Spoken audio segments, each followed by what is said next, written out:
नमस्कार, तुम्हा सर्वांचं आपल्या स्टडी पॉइंट या यूट्यूब चॅनलमध्ये स्वागत आहे।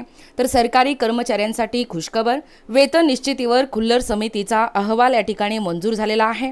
याबद्दल संपूर्ण सविस्तर अशी माहिती या व्हिडिओच्या माध्यमातून जाणून घेणार आहोत। तत्पूर्वी तुम्ही जर आपल्या स्टडी पॉइंट या यूट्यूब चॅनलवरती जर नवीन असाल तर आपल्या या चॅनलला लगेचच लाईक आणि सबस्क्राइब करायला विसरू नका।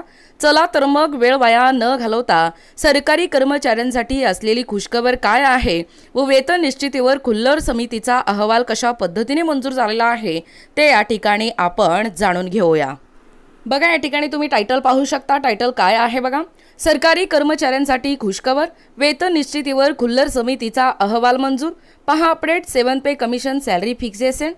7 पे कमिशन सॅलरी फिक्सेशन राज्यातील शासकीय कर्मचारी आणि अधिकाऱ्यांना वेतन देताना काही चुका झाल्या होत्या। या चुका सुधारण्यासाठी राज्य सरकारने मुकेश खिल्लर यांच्या अध्यक्षतेखाली एक समिती तयार केली होती। या समितीने केलेला सविस्तर अहवाल आता राज्य मंत्रिमंडळाने मंजूर केला आहे। या बैठकीचे अध्यक्ष मुख्यमंत्री देवेंद्र फडणवीस हे या ठिकाणी होते। या वेतन निश्चितीवर खुल्लर समितीच्या नव्या शिफारसी नेमक्या काय आहेत याबद्दलची सविस्तर माहिती या ठिकाणी जाणून घेणार आहोत। बघा, काय होते वेतनातील चुका। केंद्र सरकारच्या या 7व्या वेतन आयोगाच्या शिफारसी 1 जानेवारी 2016 पासून लागू झाल्या, पण सुधारित वेतन श्रेणी लागू केल्यावर अनेक कर्मचाऱ्यांचे वेतन हे आधीपेक्षा कमी झाले होते। यामुळे राज्यातील शिक्षक व कर्मचाऱ्यांनी मुंबई, नागपूर आणि छत्रपती संभाजीनगर या न्यायालयात याचिका दाखल केल्या होत्या। बघा, काय काम केलं खुल्लर समितीने। 16 मार्च 2024 रोजी ही समिती स्थापन झाली। त्यांनी 58 संघटना व विविध सरकारी विभागाशी चर्चा केली। एकूण 441 वर्गाबाबत म्हणजे कर्मचाऱ्यांच्या गटाबाबत शिफारसी या ठिकाणी केल्या। या शिफारशीचा अहवाल 31 डिसेंबर 2024 रोजी सरकारला सादर केला। बघा, नेमकं अहवालात काय शिफारस केलं। अहवालात समितीने वेतन स्तर मंजुरीबाबतचे विवरणपत्र जोडपत्र 1 म्हणून तर जोडपत्र 2 मध्ये वेतन निश्चिती, निवड श्रेणी व प्रशासकीय सुधारणाबाबत केलेल्या शिफारसी यामध्ये समाविष्ट आहेत। जोडपत्र 3 मध्ये समितीने अमान्य केलेल्या या प्रस्तावाचे विवरण सादर केले आहे। मुख्यतः बक्षी समितीच्या खंड 2च्या अनुषंगाने काढलेल्या 13 फेब्रुवारी 2023च्या या शासन निर्णयानुसार वेतन श्रेणीत वाढ करूनही वेतन निश्चिती करताना काही कर्मचाऱ्यांचे नवीन वेतन हे पूर्वीच्या वेतनापेक्षा कमी होत असल्याचे आढळले होते।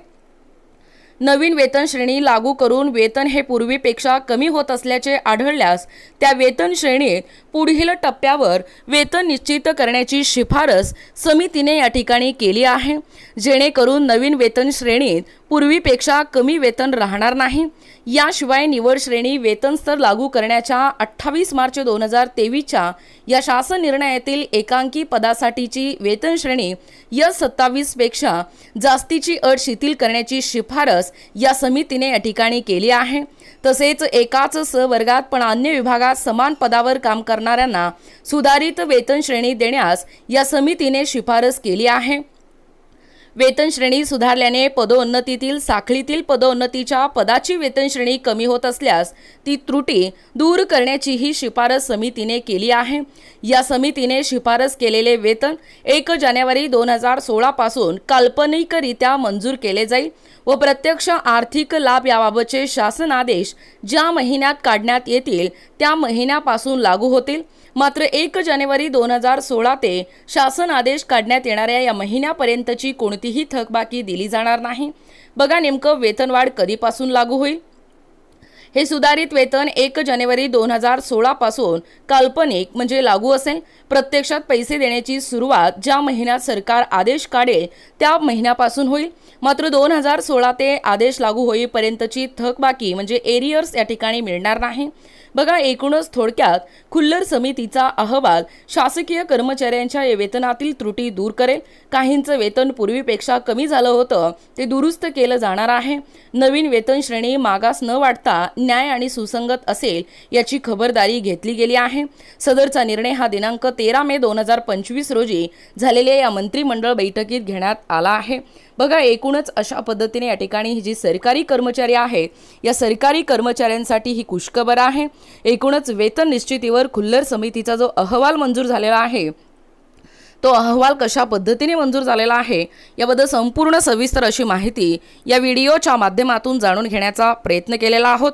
अशाच प्रकारचे नवनवीन अपडेट पाहिजे असतील किंवा तुम्हाला जर आमच्या अध्यापनाचे व्हिडिओ आवडत असतील किंवा तुम्ही जर आपल्या स्टडी पॉइंट या यूट्यूब चॅनलवरती जर नवीन असाल तर आपल्या या चॅनलला लगेचच लाईक आणि सबस्क्राईब करायला विसरू नका। भेटूया अशाच पुढच्या नवीन व्हिडिओमध्ये, तोपर्यंत धन्यवाद।